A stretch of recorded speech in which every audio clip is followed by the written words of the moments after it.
भारत भूमि त्योहारों और मेलों का देश है। यहाँ वर्ष भर कोई न कोई पर्व मनाया जाता है।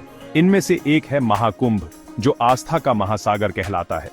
वर्ष 2025 में यह पवित्र आयोजन प्रयागराज की पावन धरती पर आयोजित होने जा रहा है।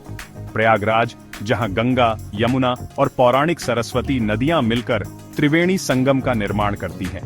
यह सिर्फ एक मेला नहीं है, यह आस्था की अद्भुत अभिव्यक्ति है।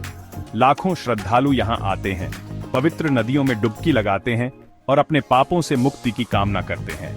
यह दृश्य अद्भुत होता है, मानो पूरा भारत एक साथ इस पावन भूमि पर आ गया हो। 2025 में महाकुंभ 13 जनवरी से 26 फरवरी तक चलेगा। इस दौरान 40 करोड़ से भी अधिक श्रद्धालुओं के आने की उम्मीद है। यह अपने आप में एक रिकॉर्ड होगा। दुनिया का कोई भी मेला इतना बड़ाढ़ा और इतना भव्य नहीं होता। आइए इस निबंध में हम महाकुंभ के विभिन्न पहलुओं पर प्रकाश डालते हैं और जानते हैं कि यह आयोजन इतना खास क्यों है। महाकुंभ के दौरान सबसे महत्वपूर्ण और आकर्षक आयोजन होता है शाही स्नान। यह स्नान पर्व विशेष तिथियों पर आयोजित किए जाते हैं। इस दौरान विभिन्न अखाड़ों के साधु संत हाथी, घोड़े और पालकी में सवार होकर संगम तट पर आते हैं और वैदिक मंत्रोच्चार के बीच पवित्र नदियों में डुबकी लगाते हैं। यह दृश्य अत्यंत ही भव्य और अविस्मरणीय होता है। श्रद्धालु घंटों पहले से ही संगम तट पर जमा हो जाते हैं ताकि शाही स्नान का पुण्य लाभ प्राप्त कर सकें। मान्यता है कि इस दौरान स्नान करने से मोक्ष की प्राप्ति होती है। शाही स्नान के दौरान सुरक्षा के कड़े इंतजाम किए जाते हैं।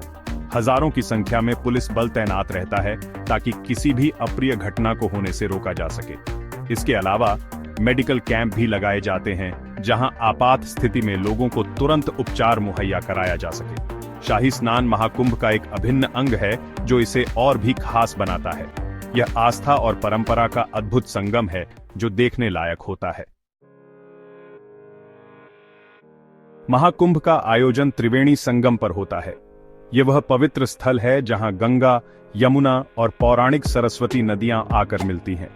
मान्यता है कि इस संगम में स्नान करने से सभी पाप धुल जाते हैं और मनुष्य को मोक्ष की प्राप्ति होती है।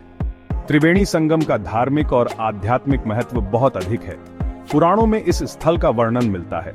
यह माना जाता है कि भगवान ब्रह्मा ने यहाँ यज्ञ किया था और देवी देवताओं को अमृत पान कराया था।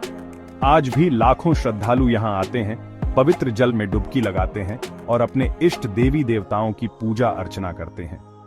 त्रिवेणी संगम पर हमेशा ही एक अलग ही शांति और सकारात्मक ऊर्जा का अनुभव होता है। महाकुंभ के दौरान इस स्थल का महत्व और भी बेआराच जाता है। लाखों लोग यहाँ आते हैं और अपने को धन्य महसूस करते हैं। महाकुंभ में विभिन्न अखाड़ों के साधु संत शामिल होते हैं। ये अखाड़े आध्यात्मिक शक्ति के केंद्र होते हैं और इनका अपना अलग ही महत्व होता है। महाकुंभ के दौरान ये अखाड़े शक्ति प्रदर्शन का भी एक मंच बन जाते हैं।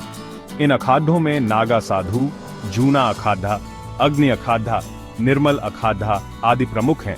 हर अखाड़े का अपना अलग इतिहास और परंपरा होती है। महाकुंभ के दौरान ये अखाड़े अपने शिविर लगाते हैं, जहां श्रद्धालु आते हैं और साधु संतों से आशीर्वाद प्राप्त करते हैं। इन शिविरों में धार्मिक प्रवचन, भजन कीर्तन और अन्य धार्मिक कार्यक्रम आयोजित किए जाते हैं। अखाड़ों का यह वैभव महाकुंभ को और भी भव्य और आकर्षक बनाता है। As the sun rises over the sacred waters, a sense of devotion fills the air. Pilgrims from all walks of life gather, their hearts united in reverence. The chants and hymns resonate, creating an atmosphere of spiritual awakening. It's a moment where the divine feels just a little bit closer, and the light of faith shines brightly in every soul. Mahakumbh का मेला त्याग और तपस्या के प्रतीक के रूप में जाना जाता है। यहाँ साधु संतों की कठोर साधना और तपस्या को देखना एक अनोखा अनुभव होता है। महाकुंभ में पौराणिक स्थलों की यात्रा करना एक अद्भुत अनुभव है। हर स्थल की अपनी एक अनूठी कहानी है जो हमारी संस्कृति और इतिहास को जीवंत बनाती है। महाकुंभ 2025 की महत्वपूर्ण तिथियों और जानकारियों को जानना आवश्यक है। इससे आप अपनी यात्रा को सही तरीके से योजना बना सकते हैं और इस महापर्व का पूरा आनंद ले सकते हैं।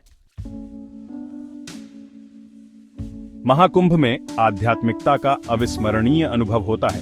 यहाँ की दिव्यता और पवित्रता हर किसी के मन को शांति और संतोष प्रदान करती है।